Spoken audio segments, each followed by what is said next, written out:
Hey, hey, hey, my beautiful people. We are here talking about another episode of Queens. This episode was amazing. It was wonderful. It was awesome. It was intriguing. It was entertaining.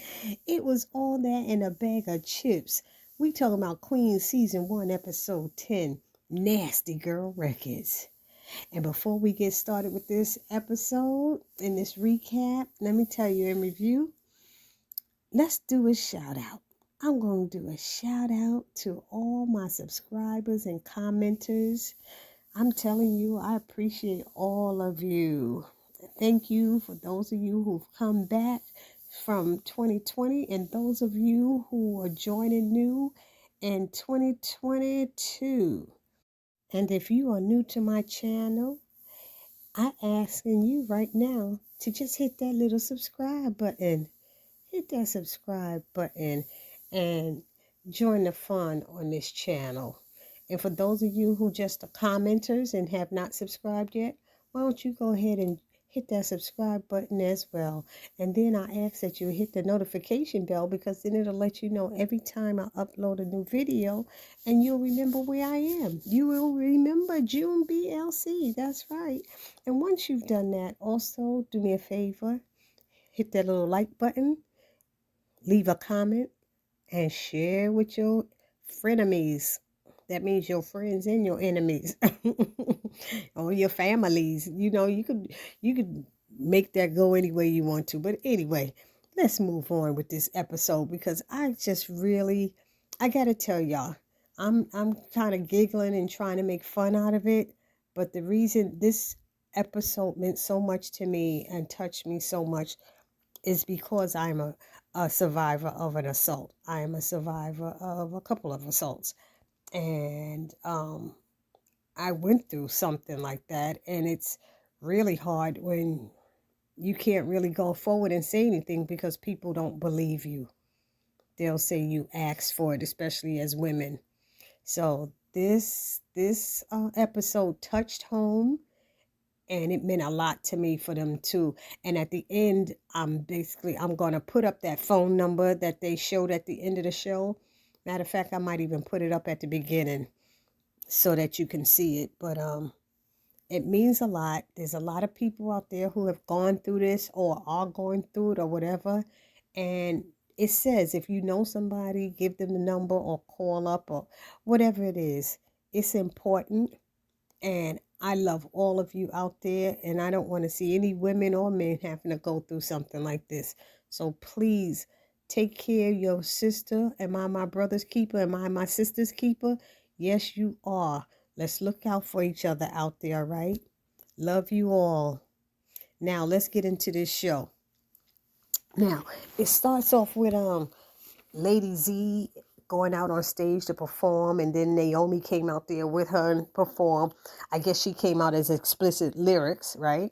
And they're performing, and everything is going good. The crowd is hyped. Everybody's going in, and Lady Z sees Frank Black up there in the stands with some other female, and it just like she froze. And Frank Black, if y'all don't know, is the guy who ruined her career 20 years ago. He assaulted her and then turned it around, had her arrested and turned it around on her because she fought back and busted his jaw or something like that. So he didn't like it, had her arrested, and then said she could get out of jail. He sent a attorney to get out of jail if she didn't tell whatever went down. It was something like that. But anyway, she froze on stage, and Naomi didn't know what was going on. And she saw where she was looking, and she looked up there and saw Frank Black, and she just walked off the stage. Lady Z walked off the stage.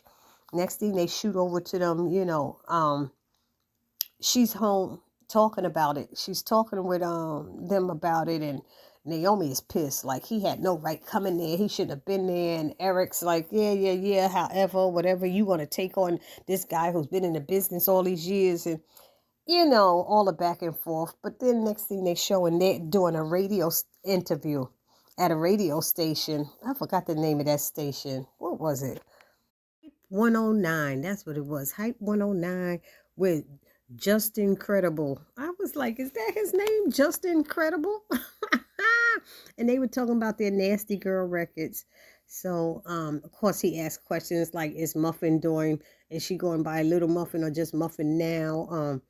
Are the queens coming back?" And they said, "Not without Professor Sex, not without her." And he said something about the rivals with Lady Z and explicit lyrics. How's that gonna work? And that's when they showed them rapping together on the stage. So it looks like they're gonna have a good little show. I'm telling you, I'm enjoying this show. I don't know about the rest of y'all, but whoever created this show, I know Swiss Beats does the music, and somebody else told me that Remy Ma actually does a lot of the writing for the show. So I guess that's how they end up putting her onto the show, which made a whole lot of sense. It really did. Because I'm in it till the end. Until they get rid of Queens, I will be watching it. And that's not just because I'm from Queens like they are. Yes, I'm from Queens, New York. But no, I'm in it till the end. So they're at the house after, the concert, I said, and Lady Z is upset, and she was like, "I know I froze. It'll never happen again." And, Naomi is pissed about all of that. Let me call her Zadie and stop calling her Lady Z unless she performing. But Zadie was upset, and Muffin was there. I mean, Lauren. Let's call her Lauren. Lauren was there, and Eric was there, and Naomi. And she's upset about this whole thing, and Naomi's like, "What can we do about it?" And Eric's like, "Man, I don't know." But Muffin opened her mouth and said something very insensitive pertaining to Zadie, and Zadie stepped up to her saying, "Don't you dare blame the victim. You don't know me. You're a child." And I mean, she was like, "Don't do that. Don't do that." And Naomi and Eric had to jump up and step in because the comment that Muffin made was almost like defending Frank Black, so um Zadie kind of like walked out. She was pissed. But then they show Naomi and Eric out at a restaurant, and who happens to come in but Frank Black with some other woman and stuff. And he was just like, "Hey, what's going on, my man Eric?" And he was like, "Oh, Naomi, don't bother to get up." She said, "I'm not. I didn't plan on getting up, but Eric was trying to be cordial and nice and everything and keep the peace. And they walked out. He's like, "Oh, tell Lady Z I said what's up. I'm rooting for her," and all this stuff. He wasn't, but you know how the men play that game, like, "Yeah, dude, keeping the pace." Whereas some of us women, we get really upset real quick. I know I would have been like Naomi. I know I would have been that way. But, that's how it goes. So instead of ordering food, Naomi lost her appetite and told him, she said, "I'm out. I'm leaving." you know. So she's on there. They're thinking this couldn't have happened to just one person, just to her. They trying to find somebody else who this may have happened to. And while Naomi was looking at some past, I don't know what that was. She was looking at some past videos or something. She saw a 16-year-old girl who was one of Frank's, I guess, one of his artists. And she could tell the way the girl looked when he was touching her that she was uncomfortable with it. And I think her name was Little Honey or Hood Honey, something like that. And so, you know, Naomi reached out to her. She found a way, Eric found a way to contact her. Naomi invited her over to the house, and bam, she told her story, but she came in with a little kid who just happens to be Frank's son. I mean, she told all the gory details of what he did to her, and how when she told him she was pregnant, he gave her $2,000 and told her to get rid of whoever it is, whoever child it is, or whoever child it was, or whatever he said to her. And she was like, wow. And she said she never talked to him again, and she ended up keeping the baby. But Naomi was so pissed at Eric after that whole thing. And she keeps saying she feels that nothing's going to change until people stop trying to save face around men like him. And she got a point about that, to be honest. So now we have Valeria, here she is with her new husband, Thomas. and they're working, to get to know each other. And they realizing they don't know if they've ever said I love you to each other. They don't know so much about each other. And they realizing what they did was something silly. Like he said, he jumped off a cliff. We jumped off a cliff together and we're still jumping. And basically, Valeria keeps running instead of just learning about this guy and stuff. She's so afraid of something that could be good. So Thomas, they saw this quiz in a magazine, and he said it's a quiz for you and your soulmate. Fall in love in 50 questions. So that's what they did. They helped, which it did kind of help them get to know each other a little bit better. But Valeria did try to run and get away from her husband especially when, what's his name, Thomas, when he told her that he loved her, and she just was out. And she said she's only said I love you to two people in her life, and I think one of them was Eric, and the other one was that woman who she thought was her mom, which that's really sad, you know. So she keep making up excuses of why she shouldn't be with Thomas. She was basically Valeria's self-sabotaging their relationship. She even went to Eric to try to talk to him about it and then try to kiss him. I don't know what's wrong with her, but Eric wouldn't allow her to do it and said he thought Thomas was a solid guy, and that he said Thomas wants to be with you. He's all in for the extra that you got. He said he's no games and no drama. And he said you got a lot of extra stuff going on. And when he was saying that, he hugged her. He said, come on. He hugged Valeria because he thought it was sad that she felt she didn't deserve to be loved.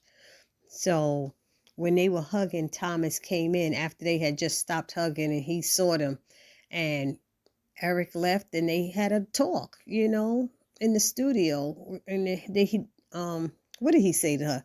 He basically was saying he was disappointed in her because the first thing Valeria did was start telling him 100 reasons why he shouldn't be with her, and giving all of these excuses and how she doesn't deserve to be loved. And he was like, stop it, stop doing it and stuff. So basically they worked it out, they squashed it, and everything is gonna be good with them.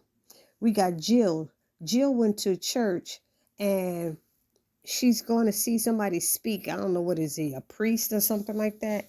She goes in there. It's a Catholic church. So what is it, a priest, a bishop, whoever it could be. And she enjoyed the message so much, the sermon, and she went back to speak with the priest and let him know just how inspiring his message was. And he slapped the crap out of her. I said, what the hell is this? He said, apologize to your father. And she was like, I'm sorry, Daddy, I'm sorry. I said, what? She's 40 years old. What is this? And I said, oh my God. So they said he's supposed to be a strict father, and he didn't believe in, gays people lifestyle, and they all going to hell. Those people who preach that stuff. He was like a gay hating religious bigot. I guess you could put it that way. So he asked her, and after they went out to eat, he asked her if she had taken time to stop and reflect on how her actions affected those around her. And she was like, yes, Daddy, I do it all the time. He's like, no, it impacted you. Do you realize how much it impacted not just Daren, who found out that his wife is lesbian at an award show, but how it impacted your entire family? And she was like, I didn't know, and I didn't think about it. I was been going through stuff. So she tried to change the subject, asked his dad how he's holding up since, mom's deaf. And he was like, oh, like, all is well when you walk in the path of Jesus. And she's like, okay, amen. That's all she could say. But later on, she told him she would go to a prayer meeting or something with him or whatever. And she showed up at his hotel room. And when she gets to his room, she hears something like him falling, and the door is open, and she rushes in. I don't know how the door just happened to be open, but she rushes in and finds some father drunk and passed out on the floor. So she picks him up and put him into bed, puts on his pajamas, and in his drunken stupor, he tells her that he's so proud of her and that he loves her. And she was like, You know, they do say when people are drunk, they really say what's on their mind or something like that. Well, so she felt that he really meant that, and she laid like behind him on the bed, and she started singing Wade in the Water. Hallelujah. Wade in the water. Wade in the water, children. Wade in the water. God's gonna trouble the water. I love that song. So it was getting to me, I tell you. My eyes were tearing up, and I don't know why. But we learned that it seems like her dad is mad at God for taking his wife away from him. Because then when he sobered up in the morning or woke up in the morning, she was coming in, Jill's coming in with breakfast for him, and he started acting very mean towards her. And I was like, what is going on? And he was in denial about his drinking and that he didn't drink. And I think she had cleaned up his room and all the bottles and stuff. And she went and found out about addiction places so he could get help. And he's like, I don't have no addiction. She said, look, Daddy, I suffer with addiction. He was like, oh no. And he just was so, I mean, he was belittling her, and she was like, you know what, maybe I should leave. He said, yeah, that's probably best. But then she turned back around and she laid into her father like never, ever, ever before. She told him, I just remember a few things, but she did let him know that his problem is he can't love her because he don't even love himself. And she said, I'm not even sure if you even love God. I was like, oh, no, she did. Oh, no, she didn't tell the priest that he don't love God. She went in on him. She's like, after 40 years of fighting for your approval, I don't even want it now. She said, I'm done with you. She said, I am proud of who I am.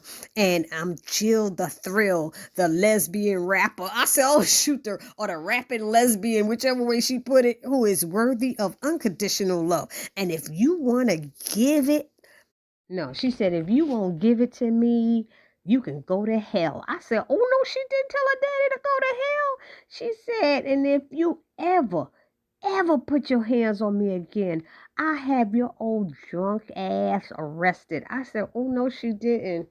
She went in on Daddy Dearest. Yep. So back to Zadie. Naomi wanted her to tell her story so that other women who may have gone through the same thing with Frank Black could come forward. But Zadie was not wanting to be the face of, this crusade. You don't want to be the face of that person because you usually the one that got something to lose. But after Naomi told her about what happened with Hood Honey was the girl who told her the story, or Little Honey, whatever her name was. After she told her experience with Frank Black, she decided to take a chance and tell her story to a reporter that Naomi said, you can trust her, she's one of us. However, the reporter wasn't one of them. I don't know, because she said she'll have our back. She'll have your back and something. And even the reporter who it's so weird. She sounded like she was on her side, but then she titled her article when hashtag Me Too goes too far. Is Lady Z using a false rape allegation to revive her career? Now, that lady had just told her she would do her part in helping. She couldn't even believe what happened to her. But then Eric says he thinks Frank's people got to the reporter. So Lady Z was really pissed off and told Naomi she's too obsessed with fixing people's problems. They ain't got nothing to do with her. And she told her, she said, I'm done with you and I'm done with Nasty Girl Records. And she walked out. And Naomi felt so bad about what happened to Lady Z with that article. And she was like, she feels now that not only did she ruin Lady Z's life, but she may have just tanked Nasty Girl's records because of it. And Lauren kept reading it, and just Lauren had this look on her face, which it hit me in my stomach because I could tell when she first said something that she experienced something like that. What I'm shocked to find out is that she experienced that something with the same Frank Black. because what even Valeria realized and noticed is that Lauren had been very unsympathetic to Zadie with everything that was going on, making comments like, why can't people leave things in the past? And we learned she was making that statement because it was affecting her. But then when she heard Naomi say, I might have tanked Nasty Girls Records, I think that touched Lauren, because she's part of that group who's putting this together. So that's her career about to go down. So she goes to visit Zadie and tells her that Frank has assaulted her too, and that she has proof that can take him down. So she played the audio tape for Zadie, and she said she never told anyone about it because she felt that she owed him. And she said, and in a messed up way, I still kind of feel that way. And she said the night after that happened, that was the first time she ever had a drink. She never called Frank back, she said, and she tried to act like it never happened. She moved on, and that's when she found Eric and started her career over again. So Zadie decided to go back to Nasty Girls Records because Muffin asked her not to give up and said she would speak up. So they held hands. You know, Zadie put out her hands. Lauren grabbed it, held it, and then they stood up and hugged. So that was that sisterhood right there. And I was like, this is great. This is great. Sisters sticking together, women sticking together. You know, we all, what did I just say? Are you your sister's keeper? Am I my brother's keeper? Am I my sister's keeper? Really. But anyway, it ended with Zadie going back to tell Naomi she wants back in on the show and wants the world to know from her mouth what happened to her, not from no reporter, anybody else, no news. She said it wouldn't be for her. And she asked Naomi to help her write something. And Naomi said she would be honored to do so. So at the show, as Lady Z came out to perform, and they had all stepped out. Eric came and said, yeah, Frank is here now. So she started performing, and they all stepped out on the stage to sing with her. Frank Black was getting arrested because they say Muffin came forward with the audio tape and gave an exclusive interview to ABC's News. And because of her, because of Muffin and Lady Z, it prompted 4 more females to come forward on social media.